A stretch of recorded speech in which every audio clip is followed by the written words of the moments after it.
Pessoal, hoje o Congresso volta do recesso e a articulação política está a 1000 por hora, Centrão querendo cargos, muito orçamento, muita gente que foi eleita apoiando Jair Bolsonaro ou fazendo política por uma terceira via, contra Lula, contra o PT, agora está ali de boca aberta esperando a oportunidade de embarcar na canoa furada do governo Lula. É interessante como não há vigor, não há testosterona. No fundo, pessoal, não há tesão para defender os interesses do Brasil, para fazer uma política combativa, entendendo que a direita também tem que olhar para a esquerda como uma inimiga, porque é assim que a esquerda enxerga a direita.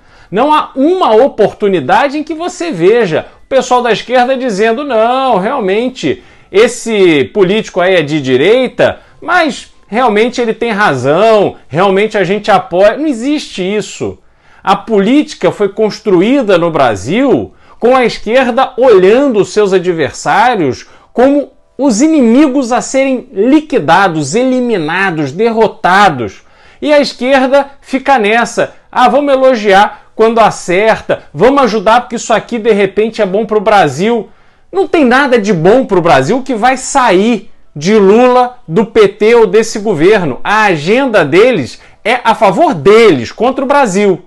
E aí quando você tem partidos do Centrão embarcando por vias transversas, sem dizer, olha, eu estou com o governo, mas só um pouquinho, vamos aqui criar uma base que vai poder aprovar alguns projetos. No fundo estão ali, de boca e bolsos abertos, para poder ter espaço no governo, dar cargos para os seus aliados, poder manipular orçamento, enfim, tudo que não presta para a política. O Brasil tem problemas gravíssimos, seríssimos, e se não houver um combate efetivo, uma oposição que trabalhe, que se dedique, que sue a camisa, que dê o sangue ali de sol a sol para colocar freios nesse governo, eles vão nadar de braçada. A oposição está tomando gol contra dessas pessoas que estavam até anteontem se colocando contra o governo Lula, participando de partidos, filiados a partidos, foram eleitos por partidos que apoiavam Jair Bolsonaro, que se diziam de direita e agora estão aí abraçando o governo Lula. Uma vergonha, mas, sobretudo, é uma aula sobre o que é a política atualmente no Brasil. Falta sangue, coragem. Então, ficaremos atentos nas próximas eleições. Vocês precisam ficar atentos para entender que é o voto de vocês, todos que colocam os representantes lá no Congresso. Esses representantes precisam ser melhor qualificados, até porque não adianta fazer oposição folclórica, ficar lá gritando, esperneando para gravar vídeo, para dar lacradinha em cima do ministro Flávio Dino e tomando uma aula, sendo humilhado por essas pessoas desqualificadas, porque são pessoas desqualificadas, mas encontrando uma oposição estridente, porém fraca do ponto de vista efetivo, nadam de braçada, deitam e rola e humilham a direita. Não podemos mais deixar isso acontecer. Bom, ontem teve um evento que reuniu as pessoas, empresários brasileiros, industriais brasileiros e representantes da Arábia Saudita, um fórum Arábia Saudita-Brasil, e aí houve visita de Geraldo Alckmin e Fernando Haddad. Olha só que interessante.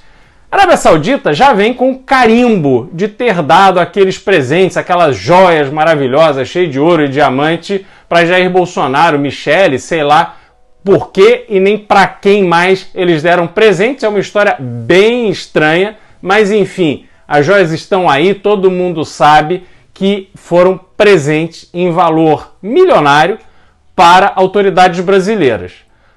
O que você acha que os representantes, o cerimonial, tanto do ministro da Fazenda quanto do vice-presidente e ministro da Indústria e Comércio, deveria fazer?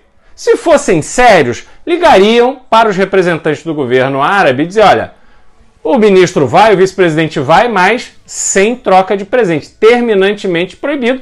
Entendemos que é a cultura de vocês dar presente, mas agora não vai ter troca de presente. Fizeram isso? Não fizeram. O que eles quiseram de estratégia? esperar acontecer o evento. Obviamente as autoridades árabes chegaram lá com presente, eles receberam, Alckmin tirou fotinho e tudo com o presente que ganhou, mas aí agora eles vão devolver o presente ou os presentes na embaixada da Arábia Saudita. Só para dar manchete, só para dar notícia. É gente cara de pau, sem vergonha, que usa esse tipo de estratégia só para ficar parecendo que é bonzinho, que é bom moço, que não aceita presente.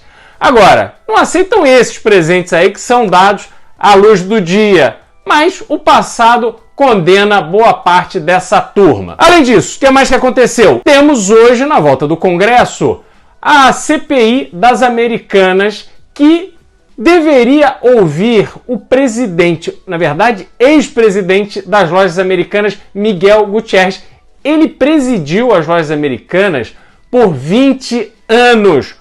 Todas, 100% dessas fraudes que estão sendo tratadas, que já foram reveladas e estão sendo aí esmiuçadas para apurar responsabilidade, aconteceram sob a batuta de Miguel Gutierrez, esse espanhol que se radicou no Brasil e presidiu a Americanas por 2 décadas. Esse camarada, quando foi anunciado que ele seria substituído, adivinha o que ele fez? Vendeu mais de 100 milhões de reais em ações. Sabia que a sua fraude ia ser descoberta, realizou o seu lucro, pôs dinheiro no bolso. Ele que é espanhol de nascença, tem passaporte espanhol. A gente precisa se perguntar qual a retaliação que ele sofreu das autoridades brasileiras, da CVM. Porque isso que aconteceu, essa fraude que aconteceu, serviu para turbinar os bônus que Miguel Gutierrez e os seus diretores recebiam das Lojas Americanas. Mas fizeram isso causando prejuízo aos acionistas minoritários, milhares de acionistas minoritários, a fornecedores, enfim, causaram assim um absurdo, detonaram uma bomba atômica em cima dessa marca tão forte, tão tradicional que é a Lojas Americanas. Hoje estava marcado, ele foi convocado, o Supremo Tribunal Federal disse que ele tinha que ir à sessão da CPI para prestar esclarecimentos e adivinhem, Miguel Gutierrez meteu o atestado para se livrar de comparecer à CPI. O que esse espanhol tá tão preocupado em revelar? Olha, em qualquer país sério, esse camarada estaria preso. Isso é que precisa acontecer para que entendam aqui no Brasil que não dá para fazer esse tipo de fraude. Precisa ter bons exemplos, mas a gente não viu isso acontecer. Esse camarada tá livre, leve e solto, viajando, saindo do Brasil, curtindo o seu dinheiro, os seus milhões e milhões de reais que ele conseguiu a partir de esquema fraudulento dentro das Lojas Americanas. Enfim, é um absurdo. Espero que a CPI consiga ser efetiva nesse caso, porque esse camarada não pode ficar impune. Ele precisa pagar pelo mal que ele causou com tantas e tantas pessoas. Vamos ver o que acontece. Aí nos próximos dias, certamente, esse depoimento será remarcado. Tivemos uma tragédia acontecendo na polícia de São Paulo. Um policial foi morto no litoral de São Paulo. Ele era da Rota. E aí, meus amigos, a Rota Rondas Ostensivas Tobias de Aguiar não perdoou. Com ordem, autorização do governador, foram para cima para descobrir quem eram os assassinos do policial. E é assim que se faz política de segurança pública. Com vagabundo tem que ser tolerância zero. Não podem achar que vale a pena dar um tiro em um policial. A bandidagem precisa temer a polícia. Se não acontece o que acontece no Rio de Janeiro há tanto tempo. A polícia vai sendo reprimida, afastada, e aí várias áreas da cidade, do estado, vão sendo dominadas pelo poder paralelo e a polícia simplesmente não entra. As autoridades perdem a soberania em relação àquele território que passa a literalmente pertencer ao submundo. Então, meus amigos, a Rota foi para cima. E aí já matou, até agora, 12 pessoas envolvidas com esses criminosos. E está certo o que a Rota está fazendo. A Rota tem que ir para cima. E quem ousar puxar a arma para a polícia vai ser alvejado. E sim, se você vai enfrentar a polícia, você está se colocando na situação de risco de morte. Então, não é possível assistir à esquerda ficar condenando a polícia e defendendo o vagabundo. Silvio Almeida, por exemplo, o ministro que estava sumido aí dos direitos humanos, agora reapareceu para dar palpite. Dizer, olha, o policial que morreu era um trabalhador, mas veja, a reação é desproporcional. Não era um trabalhador não, seu Silvio Almeida. Ele era um policial. Ele é aquela encarnação da proteção que a sociedade precisa. Se essa proteção, se este policial é agredido, é alvejado, é morto, este crime diz respeito a toda a instituição da polícia e, sobretudo, diz respeito a toda a sociedade. Porque uma sociedade em que a polícia é alvejada e é morta e não tem uma reação à altura é uma sociedade sem lei. Basta ver o que está acontecendo lá na Bahia, desse seu parceiro que está aí, o governador da Bahia, que é do PT, que substituiu outro governador do PT. A turma do PT está mandando na Bahia.